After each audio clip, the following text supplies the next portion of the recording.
Switching gears, talking a little bit about the forwards before we take our leave here and get you ready for the 6 o'clock start tonight here in Game 3. Dylan Strome leading the team in points with 10. He has been fantastic. He's tied for 8th in the whole league. A lot of them coming to the first round, but nice to see him get on the sheet in Game 2. He's a big part when you want to get some offense going here. You got Ovechkin on one side. Now he's got Alexei Protas back, too. That's big. It absolutely is huge. And if Strome hasn't scored in this series, it's going to happen. It's gonna happen because he is playing so well. He is on top of his game, and I mean, I know we've talked about this a dozen times, but I mean, this is a guy that Chicago just basically gave away. I'll never understand it. Gave away, and he is now top 10 in the entire NHL in points in the second round of the playoffs. I mean, you know, he's up there with the Dreisaitl's and the McDavids of the world. I mean, what a find for the Capitals, and good on him. But I'll tell you this: that goal's coming. Well, we'll see. I hope so. And another guy who, and I said this on the radio broadcast the other night, said it in a couple interviews too.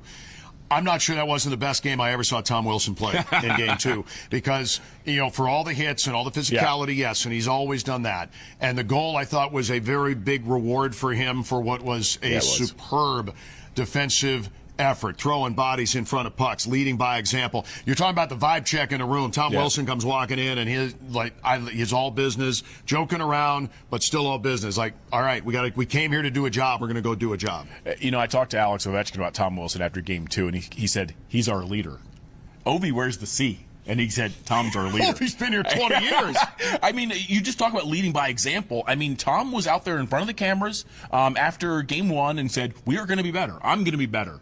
And then he not only talked the talk, he walked the walk. And you're exactly right. I mean, he had the empty net goal. He had the primary assist. That was a huge, nice play by him. But he also had those 2 massive block shots. Both of them came at the end of periods where, you know, you give up a goal late in a period, that can just really sap the energy and the momentum from you. I mean, I was joking with him after one of them. I was like, where did that catch you? He was like, I don't want to talk about it. I mean, he had to stretch out all the way on the Dmitry Orlov shot. He took it somewhere in the mid area. But I'll tell you what, he doesn't care.